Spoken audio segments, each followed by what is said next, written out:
Sesko or Gyokeres, Gyokeres or Sesko, it has been the saga of our summer, but finally, it seems like we have a conclusion, some progress towards Arsenal's new number 9, and that is looking like it's going to be Victor Gyokeres. Victor Gyokeres to lead the line at Arsenal next season, but will he be a success? That's what I'm going to be diving into today on Arsenal Unfiltered. Let's get started.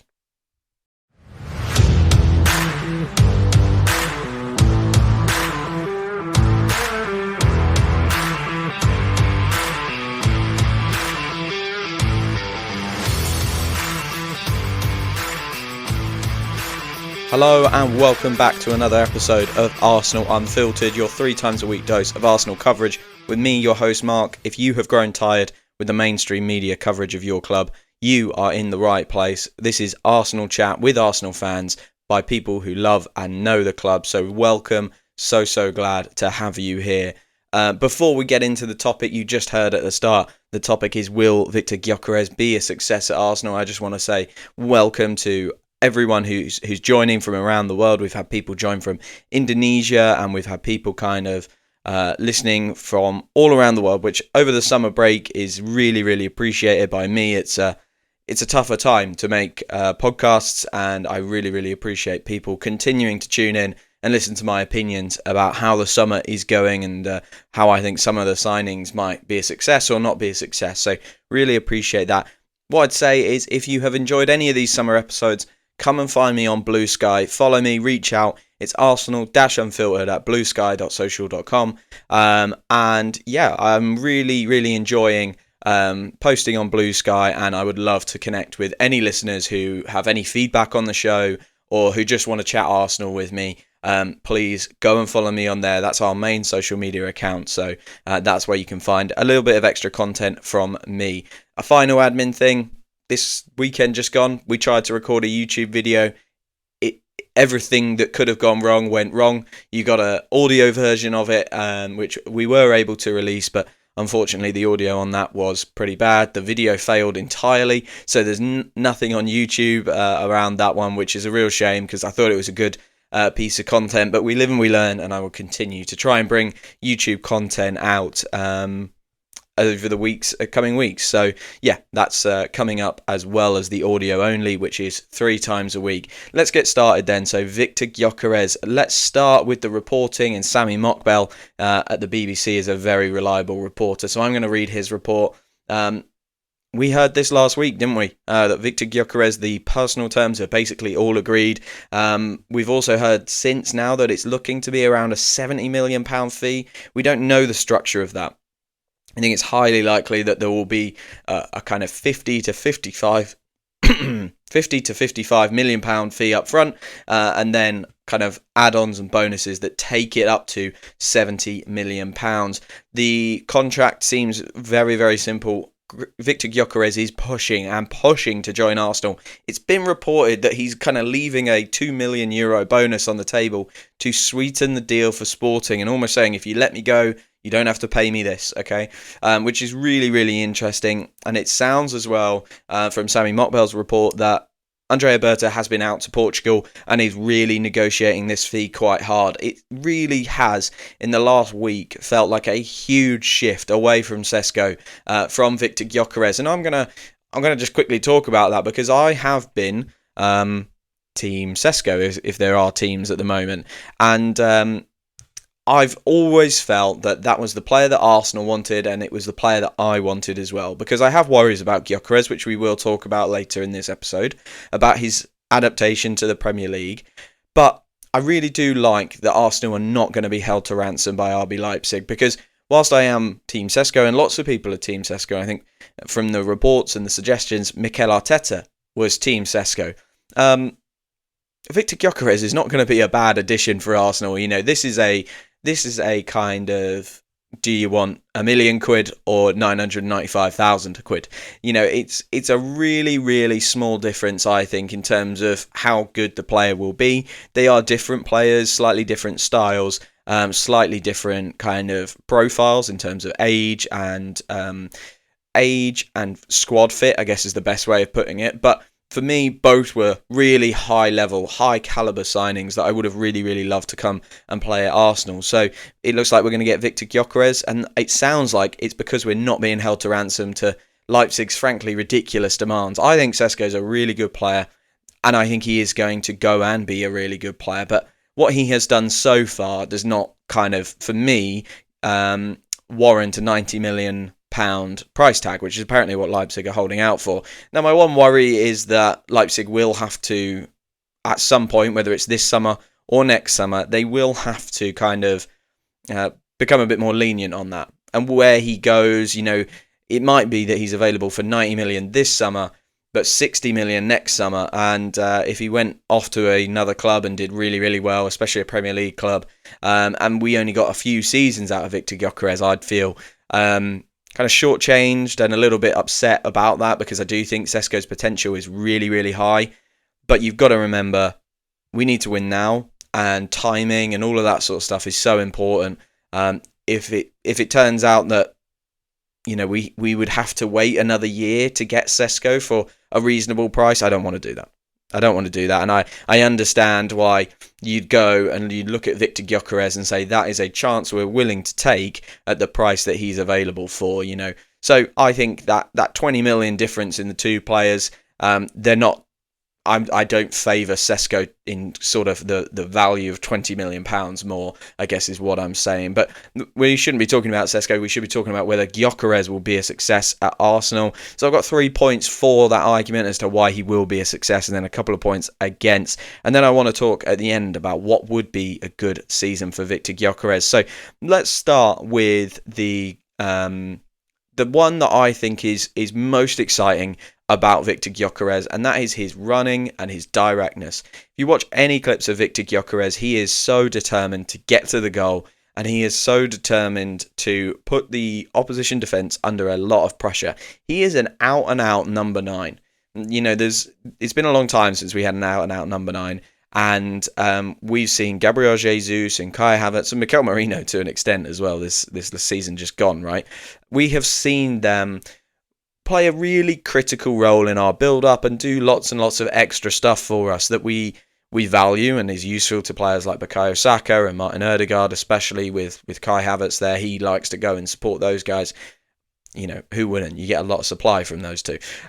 So we've seen those players do a lot of dropping deep, but in the Athletics article around Victor Gyokeres, it's a really incredible graph that they show, and it's the distribution of his runs and how he makes his runs, and he does not drop deep much at all. It's a very, very small proportion of his runs where he drops deep.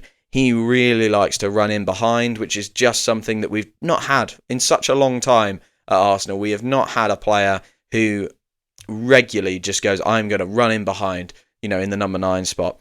But really interestingly for me, I think we know that he's direct. Everyone knew that about him. That's not news.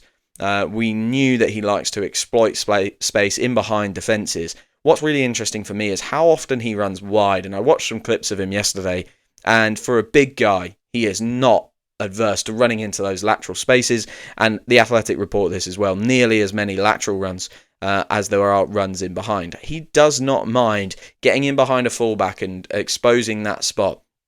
I think this is going to be really interesting for Arsenal moving forward, because one thing that we did see towards the end of last season as a tactical shift to try and get more goals was much more central presence from Martinelli and Saka. You remember the Real Madrid goal, Saka just drifting inside, and he ended up scoring it from basically the left-hand side of the pitch. We've seen Martinelli multiple times kind of sprinting through the middle, that kind of curved run from the left wing all the way up into the centre-forward position. That's not something we'd seen much in the previous seasons, but I just wonder if Victor Gyokeres is going to unlock this for Arsenal.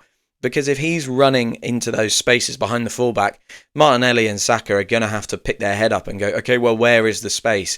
And suddenly you've got players crossing over each other, and the defenders are going to find that really, really difficult to track. So it's kind of a marriage made in heaven. It's something we've already started to do at Arsenal, a tactical shift we've already started to develop.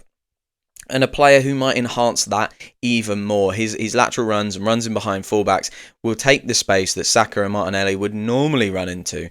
So where are they going to go? They're going to go central.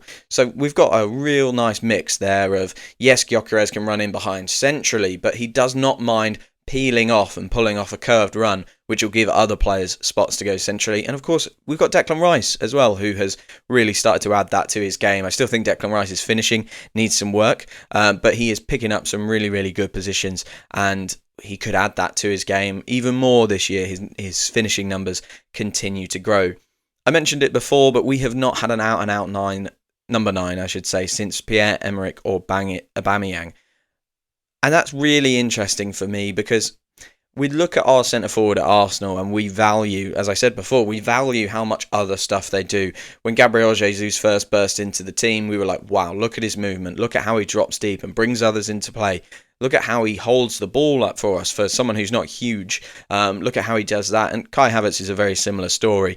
A lot of people go, well, Kai Havertz isn't a finisher. You need a finisher up there. And Arsenal fans' primary rebuttal, which I do agree with, by the way, is, yeah, but look at how much he does for the team, how he brings other people into play. He creates goals for other players. He doesn't necessarily finish them himself, but he does create opportunities and chances for other players with his very intelligent movement. And he is so tactically important for Arsenal. But all of that being said, it's been probably 6 years now, 5-6 years, since we've had a player whose sole focus is to score goals. And we have been a team who are, we are a collective. Everyone scores goals. And we remember that season where Ødegaard got 15, Martinelli got 15, I think Saka got 15 as well. We really enjoyed that. But it's not something, as we've seen in the previous season, that you can always rely on. And actually, we've seen a Liverpool team who waltzed to the title because of Mo Salah, whose singular focus in Arne Slot's team was to score goals. He was allowed to cheat. He was allowed to stay at the pitch. Liverpool still had a good defensive record. They didn't lose too much in the way of their kind of pressing and shape and all of that sort of stuff. But they had one player who just scored goals. And I just think that this could be an attitude thing, a focus thing that helps us. He's not going to play every game. I don't think he is such a huge upgrade on Havertz that Havertz no longer has a role at number 9. I do think Havertz will pick up game time there. And I do think that he will be rotated in and out with Gyokeres depending on the opponent. So, look, I think that's really important to remember that Havertz is still a really good player and will still have a massive contribution. But let's say Victor Gyokeres plays 40 games, 45 games maybe, next season. I think that he will have a really, really big impact in those games that aren't necessarily a tactical chess match. In the games where Arsenal comfortably dominate, in the games where they need something out of nothing. We have a lot of those games. We had a lot of those games last season. Even the ones that we did get over the line in and win. We forget those and we remember the 0-0s versus Everton and we remember the defeat to West Ham and all of that sort of stuff. Those are the ones that we remember. But there were more that we actually won. I think Gyokeres will have a huge impact in those games because he only cares about scoring goals. That's all he cares about. You can see it the way he plays, his running, his determination. He wants to score. And I think having that focus, and Clive Palmer put it really, really well, that kind of elite mentality to focus on scoring goals and winning games for the Arsenal will be really important.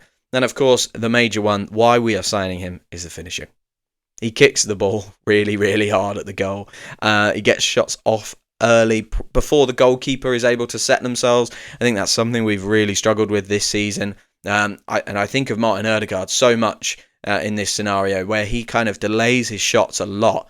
And because of the delay, the keepers are able to set themselves. But Victor Gyokeres has a very small amount of backlift, really fires those shots off early, does a fantastic job of hitting the ball before the keeper's set. I think it could be massive. And look, we've struggled against low blocks.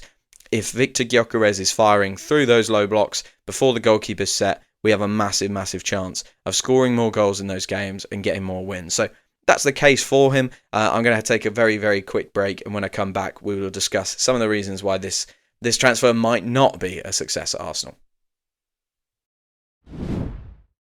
Sorry for interrupting everyone, but I am on a mission and I need your help. I'm trying to get Arsenal Unfiltered into the ears of as many people as possible. And the best way that you can help me do that is by going and leaving a 5-star review wherever you get your podcasts at. That really, really helps me grow the podcast and allows more people to hear the Arsenal Unfiltered coverage 3 times a week. So if you would be so kind to go and leave a review wherever you get your podcast from, I would really, really appreciate it. Thank you so much. Hello and welcome back to this episode of Arsenal Unfiltered. In this episode, I'm talking about, will Victor Gyokeres be a success at Arsenal next season? We've spoken about his running, his lateral runs, his runners in behind, his focus on scoring goals, and then his finishing ability as well, how they might all help Arsenal next season. However, for every argument that he will be a success, there is the argument against, and that is how will Victor Gyokeres' game translate from the Primera Liga to the Premier League? And truthfully, I think this is one of the only arguments you can make. It is a big argument. It's a really important argument, but I can't see another reason why he won't be a success than the translation and kind of some style matches. The game is very different in the Premier League. He won't have as much space. He won't have as much time. He'll come up against better keepers. He'll come up against better defences. And his record against good teams last year was not great, a little worryingly. However, it's not terrible. And there are some kind of, contingencies is the wrong word, but reasons why his record in those games wasn't great. So let's talk that through, and then we'll get into a little bit more detail. So he had 2 games against. I've been through his match logs for last year, and kind of picked out the teams that I'm going. Yeah, that's a very good standard team. So I picked out Benfica, Porto, Dortmund, Leipzig, Lille, and PSV. I took Arsenal and Manchester City out, because in the Manchester City game, he got 2 penalties. It was a bit of a weird hat-trick. I'm not sure we can really look at that, and Manchester City were a mess at that time. I took Arsenal out for the exact opposite reason. We were really humming in that game, playing really, really well, and he's not coming up against Gabriel and Saliba every week. So I took those 2 teams out. He got no goals in 2 games versus Benfica, 1 versus Porto, but he only had 190 against them. He got sort of 22 minutes in the other game. None versus Dortmund in 32 minutes, 1 versus Leipzig in 36 minutes, 1 versus Lille in 90 minutes, and 0 versus PSV in 90 minutes. So, look, the first contingency is he's not played 90 minutes in all of those games. In those 2, 4, 5, 6, 7, 8 games, he's not played 90 minutes in a lot of those. So that's the first contingency. I think the other contingency about this kind of the translation period is, they lost the XG battle. Sporting CP lost the XG battle in 2 out of those 8 games. Now that's really, really important for me, because Arsenal very rarely lose the XG battle. And I just wonder are we looking at that and going, that's a really bad stat, not good for Victor Gyokeres, and kind of indexing it onto him, when actually it's more of a reflection on Sporting CP, And I think when you look through their year, Sporting's year, not Victor Gyokeres' year, although they do kind of match up and are similar, but I think that's kind of because of these reasons. When you look through their year, they're imperious against lesser teams. They are brilliant against them. When they come up against kind of it's almost the stronger teams in Portugal and the stronger teams in the Champions League, they just don't have it. And that's kind of where Arsenal were many, many years ago. Do you remember when we did, before Mikel Arteta, we had this terrible record against the Big Six, but we'd routinely win the games against the smaller clubs.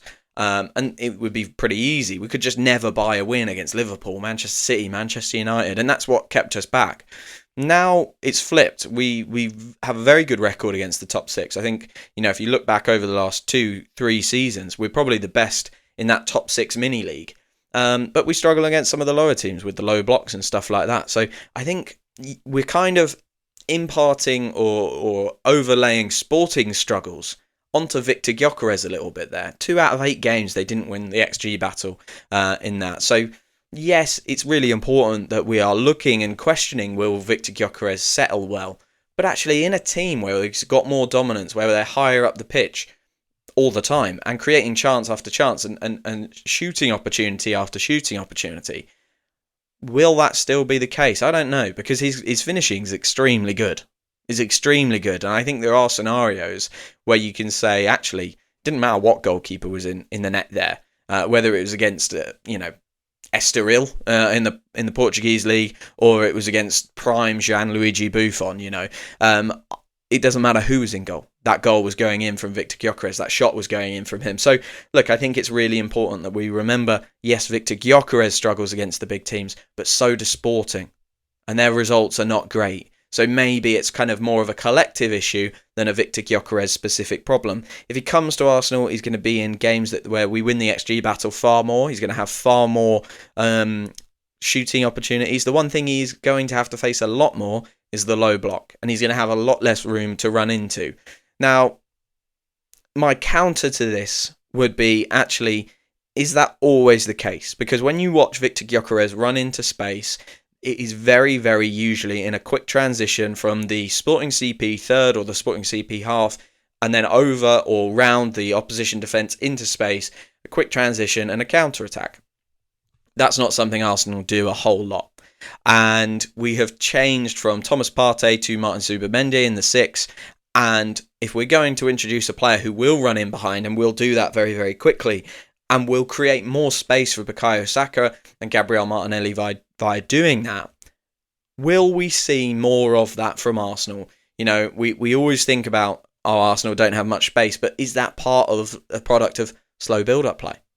And is that part of a product of, actually, when we win the ball in our third, we very, very rarely kind of push it forward quickly and try and get a shot off. I think we're kind of bottom 5 for that kind of stat in the Premier League last season. So it's really important to remember there is quite a high likelihood that he's going to face a lot of low blocks.